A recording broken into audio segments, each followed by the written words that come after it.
काही स्वतः काही सांगतात ते 1 लाख आणि काही, परंतु शेवटी ते सरकारी आकडे येतातच बाहेर. ते आहेत आमच्याकडे पण आहेत सगळे. काय आता 30 जूनला सगळं सुरू झालं आता हे या सगळ्या प्रोसेस. मला कळत नाही खरं तर महाराष्ट्रामध्ये 3 वर्षानंतर निवडणूक आहेत आणि आता ह्या याद्या सगळ्या करणार. दरवर्षी मुलं 18 वर्षाची होत असतात. त्या सगळ्या गोष्टी पुढे कशा कशा होणार.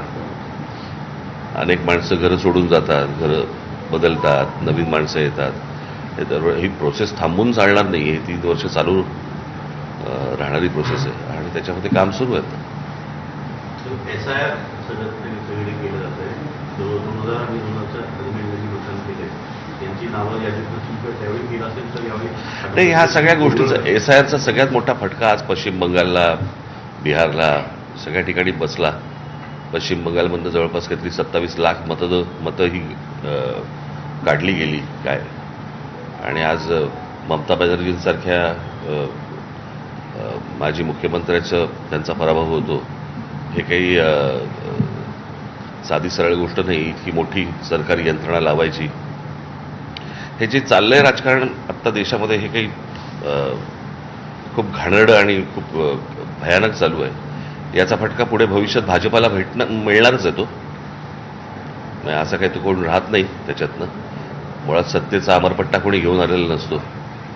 फक्त प्रश्न असा आहे की आपण करत असलेली कृती हा भविष्यातला पायंडा आपण काय पाडतो आहोत याचं भान मला असं वाटतं राजकीय पक्षांना जर समजा नसेल, राजकीय नेत्यांना नसेल, तर मला भविष्यातल्या पुढच्या पिढ्यांची चिंता मला जास्ती वाटते. राजकारण काय येतं जातं वगैरे सगळ्या गोष्टी असतात, पण शेवटी आपण कुठे नेणार आहोत महाराष्ट्र, कुठे नेणार आहोत देश, कुठे नेणार आहोत आपण राजकारण.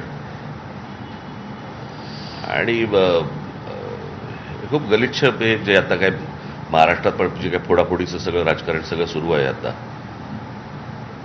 हे काही उमदं राजकारण नव्हे. हे चांगलं राजकारण नव्हे.